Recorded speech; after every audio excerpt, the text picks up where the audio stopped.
Hey everyone, and welcome back to Joey's Retro Handhelds. I'm Joey, and today we're going to be doing a full setup guide for Azahar, the best 3DS emulator on Android, and we're going to talk about how to install it, set it up, add cheats, 60 FPS cheats, HD texture packs, mods, and more. That's right, this video is going to be the full Monty for everything and anything Azahar 3DS emulation on Android. And you don't need a PC for any of this guide. We're going to be doing all of it right on Android.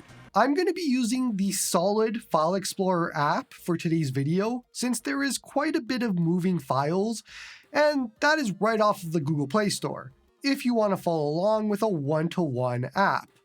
That's what I'll be using. It really is the best file manager app that I found on Android.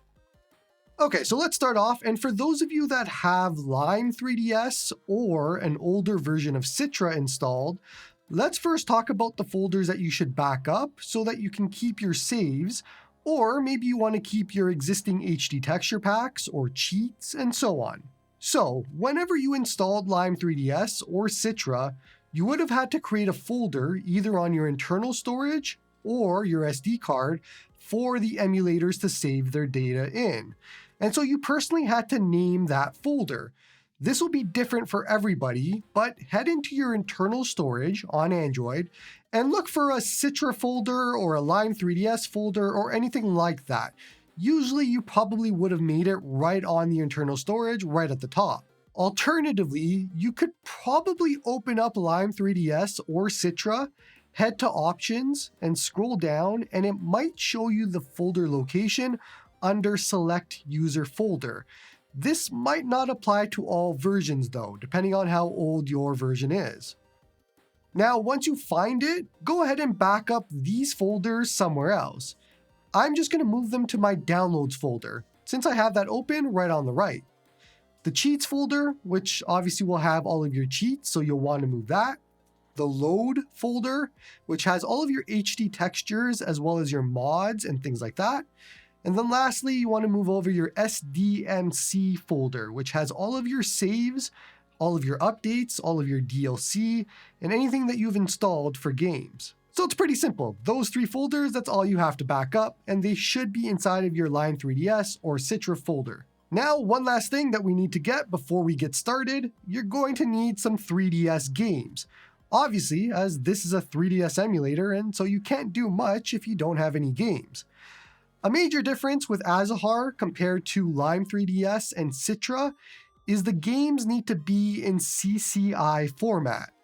Now, if you've already been playing games with Lime 3DS or Citra, your games are likely in the .3ds format.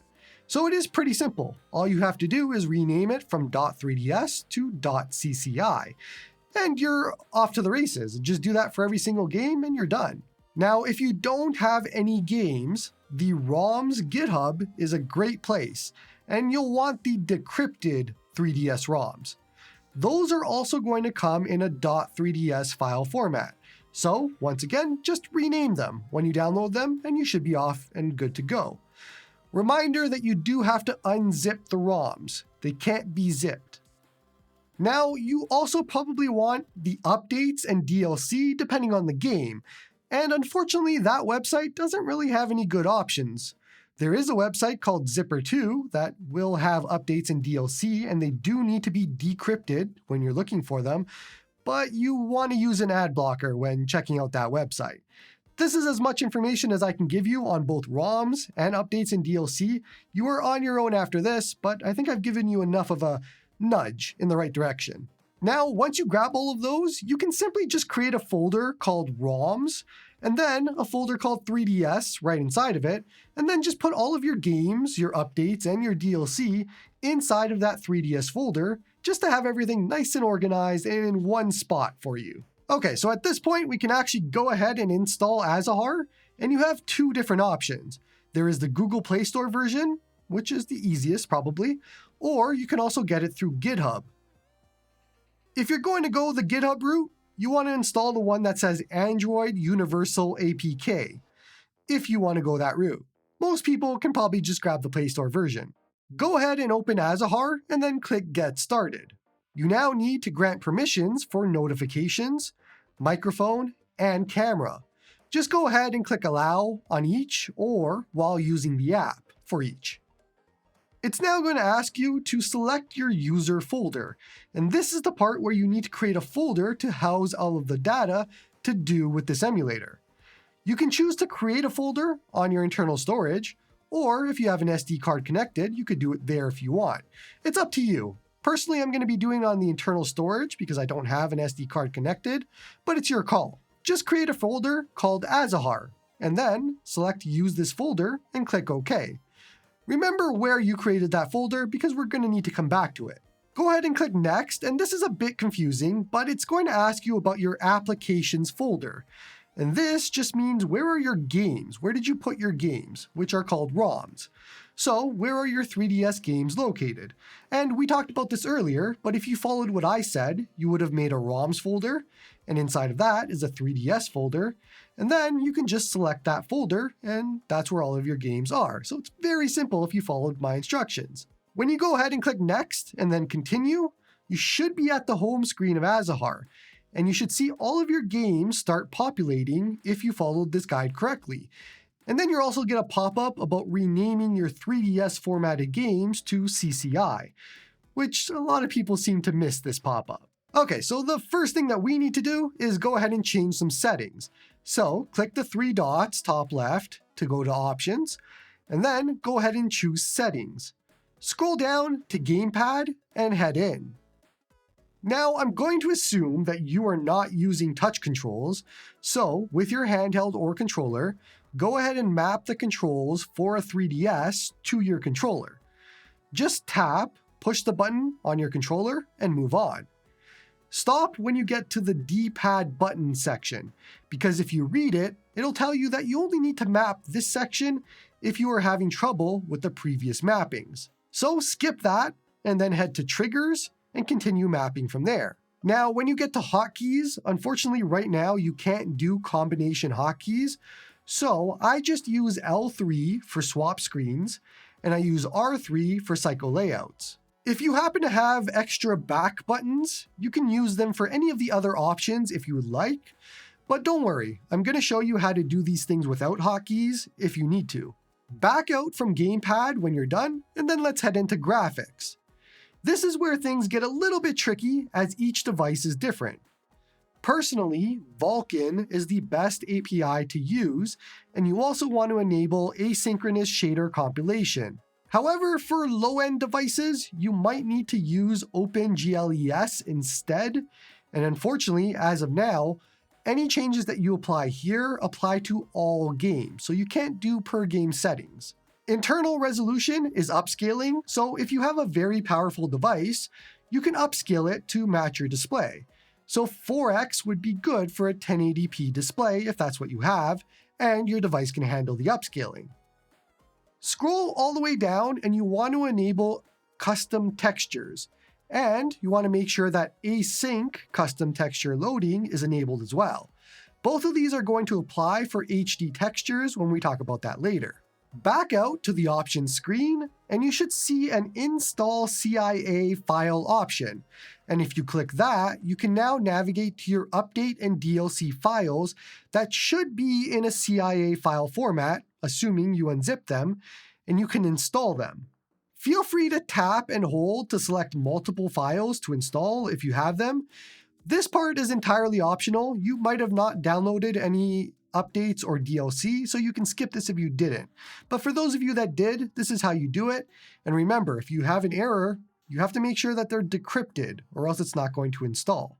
Now, if you want to check that the update's installed properly, close out Azahar by swiping it away, and then open it again, and you should see the version number on the icon of the game. And for me, it shows under Pokemon Ultra Moon. It says 1.2, so I know I'm on version 1.2. Let's go ahead and open a game just by clicking on it.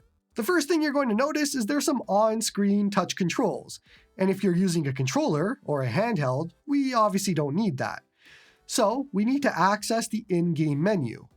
Go ahead and either swipe up from the bottom and hit the back arrow, or on most handhelds, you can hit the back button to open up the in-game menu, Or alternatively, you might be able to swipe in from the left, and that should open up the menu as well. So there's 3 or 4 different ways to do this. Now we have a big in-game menu with a lot of different things. You can pause the emulation, you can handle save states, but for now, let's head into overlay options. Let's uncheck Show Overlay to remove the on-screen touch controls. You can also check Show FPS if you want to see how your games are performing, and it shows up in the top left. Heading back, and there's also an Amiibo load option here if you find those files online, but I have personally never done it, so I'm not sure how it works. But let's go ahead and take a look at the layouts. Now, depending on if your device is in landscape or portrait mode, you can change the layouts here. I am actually in landscape, so when I select that, it gives me a few different options. Whatever you choose here is going to apply to all games. So personally, I actually like large screen, and I can customize this further in that options, settings, layout section that we were in before, if you want to change the size of the large screen or the small screen. Then you can also see cheats, and we'll talk about cheats in a second. Go ahead and exit out of the game by clicking Close Game at the bottom. Now, for those of you that backed up folders from Lime 3DS and Citra, you can move those folders back now. So let's head to wherever we created the Azahar folder from today. And then you can simply move those backed up folders right into the Azahar folder. I would delete any of the existing folders first from Azahar to avoid anything weird happening. So if you backed up the cheats folder, I would delete that cheats folder from the Azahar folder, then move it over. Alternatively, the load folder, delete that, then move yours over. But the important one is the SDMC folder. That's where all your saves and updates and DLC are. So make sure you delete that SDMC folder from Azahar first, then copy over your existing one, and you should be good. That should bring everything over. Just make sure to restart Azahar before you check anything. Let's go ahead and talk about cheats now. We currently don't have any cheats for any new users, but we want them, of course. There is a handy GitHub with cheats for pretty much every game, and this is all linked in the description. If you head there, then click the cheats folder, you can see a whole list of games. I'm going to pick an easy one. Let's just do Bravely Default. You're going to notice there's an EUR, so Europe version, and a USA version. So it depends on what region your game is in. Mine is in USA, so I'm going to click that. You should now see a text file, and this is our cheat file. So click it to open it, and then on the right, you should see a download raw file option. Click that. All we need to do now is move that file that we just downloaded into our cheats folder. So remember again, wherever you created that Azahar folder, go ahead and find that folder, and inside of that will be the cheats folder. And now just move that text file from your downloads folder into that cheats folder. Restart Azahar by closing and opening it, if it was already open. Push and hold the game you downloaded, and you should see a cheats option in the bottom left. You should now see a whole bunch of cheats as long as you grab the right region and file for your game. Feel free to disable or enable the cheats that you want, and you can do it from here or from that in-game menu that we talked about before. Now, all of this applies to 60 FPS cheats as well, since they are just cheats.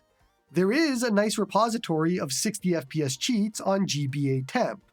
So find the game that you want 60 FPS for, and if you click it, you're going to see codes depending on the version of the game that you have. If you want to double check your version, just push and hold on a game in Azahar and check your title ID, and you have to match that to the cheat. So this goes for any cheat that you find, just make sure this matches. Now to add the 60 FPS cheats, in that same menu in Azahar, click Cheats, and then in the bottom right, you're going to see a plus icon, so click that. Go ahead and give the cheat a name, so I'm just going to call it 60 FPS to make it easy. Then in the code section, you want to copy and paste the code from the cheat into there. So it should be pretty simple, just copy all of that code information from GBA temp, paste it right into here, and then you can either enable or disable that 60 FPS cheat. Next up, we have HD texture packs. Reminder again that you need to have enabled custom textures in the settings, which if you've been following along, we did so earlier in the graphics section. You're also going to notice that it tells you right there where to put your HD texture packs. So there's no guessing that you need to do. It's right in that load textures folder. Now, finding HD texture packs for 3DS is a bit difficult because of what happened with Citra, but if you want Zelda ones, there is an awesome guy named Enrico Magnifico who does awesome Zelda HD texture packs, and so we're going to use his for the tutorial. All of this is in the description once again, but you can scroll through his Patreon to get to the Ocarina of Time 3D 4K HD texture pack. And then just click the download link in the post. You do need to have a Patreon account to do this, but you don't need to be subbed to him. You should though, to support his work. There are two options. There is a 4K option or a 1080p option. And I think for most people, 1080p is going to be more than fine, but either of them work. Click download on the one that you want, and then go ahead and extract whichever zip file you downloaded. You can do this easily in Solid Explorer, has it built in for you. Head inside of that extracted folder, and then inside of that OOT3D 4K folder, inside of the user, load, textures, and if you're using the NTSC version of the game, it's going to be the folder that ends in 500 that we want. Ignore what the file below says, it is unfortunately not correct. Copy that folder with the numbers into your Azahar, load, textures folder. It's going to take some time to transfer most likely because there's a lot of files. Go ahead and restart Azahar again if it was open, load up Ocarina of Time, and enjoy your HD textures. You're going to know it worked because the title screen of this pack will say 4K and Enrico Magnifico and all that sort of thing. It'll also just look beautiful, but it's an easy way to tell that it's working. These steps apply for all HD texture packs, so all you have to do is throw it inside of that textures folder and off you go. Last for today, I promised to show you mods. Let's use a very popular example. Pokemon Photonic Sun or Prismatic Moon, which are both ROM hacks for Pokemon Ultra Sun and Ultra Moon. But the process for installing mods is going to be the same if you find anything else. Now, in this specific scenario for these ROM hacks, you need to have a Pokemon Ultra Sun or Moon game, and they need to have the 1.2 update installed, according to their installation instructions. Both of these are things that you can do by following the earlier parts of today's guide. You're going to see that I actually have the right version because it says version 1.2 in Azahar for my Pokemon Ultra Sun and Ultra Moon. Then we're going to head to their download link, which is in the Poke community post where all of this exists. And I'm going to choose Moon. You can choose Sun if that's the game you have. And then I'm going to download the rebalanced version because that's the one I want to grab.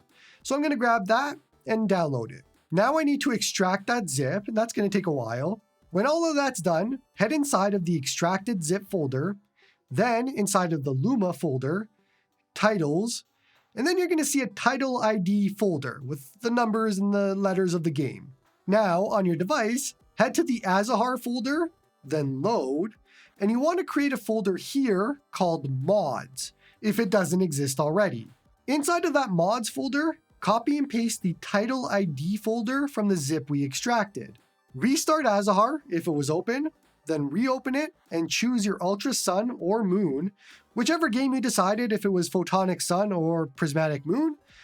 And for this mod, you're going to know that it worked because the text will say, "Welcome to Prismatic Moon" right at the beginning, or "Welcome to Photonic Sun" if that's the one you chose. But again, the process for mods is all the same. Create a mods folder if it doesn't exist in that load folder, and then put the title ID folder inside of that mods folder and launch your game, and off you go. Now, as of this latest update, if you push and hold on a game and you click the folder icon next to play, it gives you options so you can see the folders for save data, textures, mods, DLC, updates, everything. So it's a nice, easy way to get a shortcut to those folders, but I also showed you in the video how to do it manually as well. So you have both options. That should be just about it for today. We went over everything and anything that I could personally think of, and you should be able to do anything and everything that you want in Azahar now using today's guide and the different timestamps. Don't forget to like and sub to help the channel grow. Come join me on the Discord to talk all about retro gaming and emulation.